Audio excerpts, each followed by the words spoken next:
quantique, il y avait un Science et Vie qui est sorti, qui s'appelle On pense tous quantique. Et dedans, j'ai regardé, je suis allé fouiller, j'ai vu qu'Ariane était interviewée.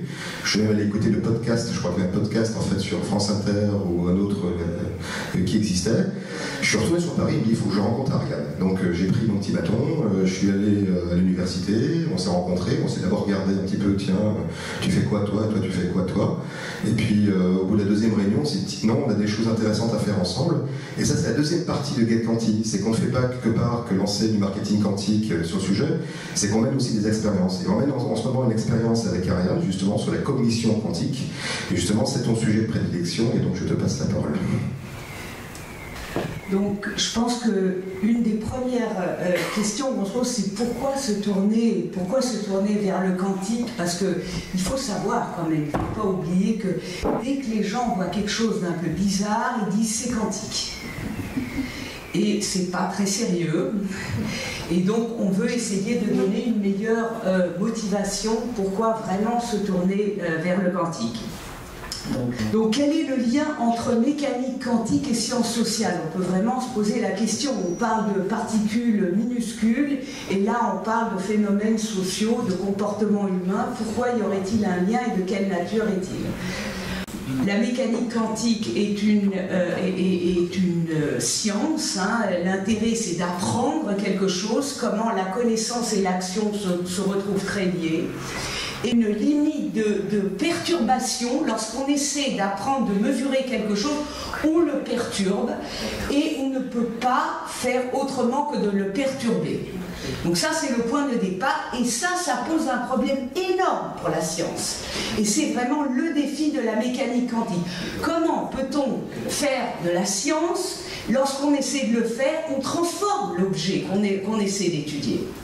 Et donc, le grand pas, et ce qui a été fait, c'est de dire, oui, il n'y a pas ça remet en cause toute l'idée qu'il y a un sujet qui étudie et un objet étudié.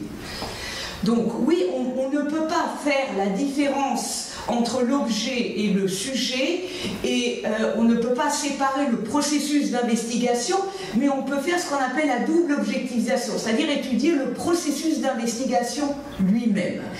Il faut savoir que toute cette théorie a été développée en relation très proche avec la psychologie, et c'était Harald Höfding qui avait un échange très proche avec Niels Bohr, qui lui était psychologue et il se rendait compte que quand on pose une question à quelqu'un, ça transforme la manière dont il pense. Est-ce qu'on peut faire une science de psychologie? Est-ce qu'on peut étudier un esprit si dès qu'on essaie de l'étudier, il se transforme?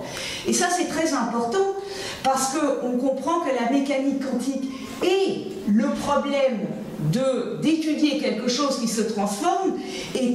On avait déjà conscience de la similitude entre le problème d'étudier l'esprit humain et le problème d'étudier les particules, donc la chose qui était problématique, c'était qu'on essayait d'étudier ces particules et on obtenait des résultats qui n'étaient pas cohérents avec un état stable, un état donné. Donc ça, c'est le premier point, c'est de se dire que d'un point de vue épistémologique, quand on essaie d'étudier l'esprit ou quand on essaie d'étudier des particules sous-atomiques, on est dans la même situation. C'est-à-dire qu'on ne peut pas séparer l'objet du processus d'investigation. Il est en fait créé par le processus d'investigation. Lorsque l'on fait un choix, qu'est-ce que c'est un choix?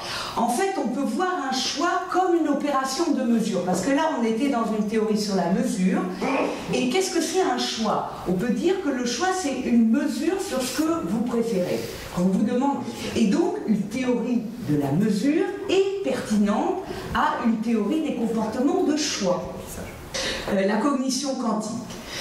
Donc il est assez commun de voir que les gens ont de la difficulté à avoir à l'esprit des images complexes et qu'en fait souvent on les regarde d'un côté ou on les regarde d'un autre côté, mais on n'arrive pas à voir les deux en même temps. Donc ça, le cerveau peut avoir du mal. Alors, une fois qu'on s'est décidé pour le canard, on a beaucoup de mal à revenir vers le lapin. Mais on voit qu'il y a des situations où la vérité n'est pas une. Voilà une image, ce qu'on appelle les images un peu ambiguës. Là, on peut voir qu'est-ce que vous voyez? Un lapin? Est-ce que tout le monde voit un lapin? Un canard. En fait, on peut voir un lapin, un canard, et chacune de ces images, et c'est ça qui est intéressant, chacune de ces images donne un sens à tous les traits qui sont sur... C'est-à-dire c'est une image complète. Elles sont toutes les deux vraies et elles sont incompatibles. Et c'est quelque chose qui a été mis en avant dans ce livre Fishing for Food, qui est de 2 prix Nobel quand même, qui est qu'il suffit de changer le focus de la pensée de quelqu'un pour changer la manière dont elle prend ses décisions. Et ce qui peut l'expliquer, c'est justement l'approche quantique, c'est-à-dire que le fait de faire de la mesure transforme l'état. L'état étant transformé, eh bien on choisit différemment de ce qu'on faisait avant. La distraction, selon cette théorie, la distraction a un pouvoir de persuasion. On veut la persuader à acheter. Mais au lieu de lui parler de la préoccupation première, la qualité technique, et ben on lui parle d'autre chose. En tout cas, c'est quelque chose qui, je pense que vous, étant dans le marketing, vous savez que parfois de parler d'autre chose, de montrer quelque chose de complètement différent, pourquoi est-ce qu'on met, enfin ça c'est qui me vient, moi je ne suis pas du tout dans le marketing, mais pourquoi est-ce qu'on met une jolie femme sur une voiture alors qu'on s'intéresse aux qualités techniques de la voiture? C'est pour faire switcher la personne dans un autre mode. En maillot de bain rouge. Maillot de bain. Rouge, voilà. Et là, on passe, et qu'est-ce qu'on voit? On se voit dans la voiture, en train de faire de la séduction, et tout d'un coup, la voiture nous apparaît sous un autre angle. Et c'est précisément cela que l'on peut capturer avec cette approche. Merci. Ariane, je crois qu'on peut t'applaudir. Merci beaucoup. Je sais que moi j'ai plein de questions à te poser, peut-être que je serai le seul dans la salle parce qu'on mène justement l'expérience justement de cognition quantique et de persuasion via la distraction en ce moment.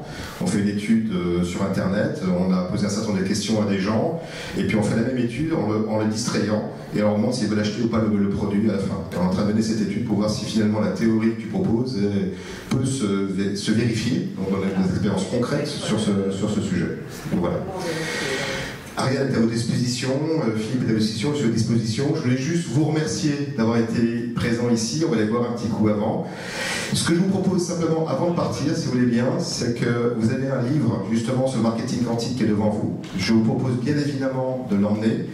Il détaille beaucoup plus précisément peut-être l'ensemble des concepts dont on a parlé, que je cite ici, la superposition, la détermination, l'intrication, la quantification, la non-commutativité, à des exemples marketing concrets.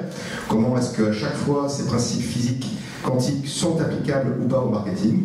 Soyons clairs, ce sont des analogies, on est en train de prouver, faire des expériences.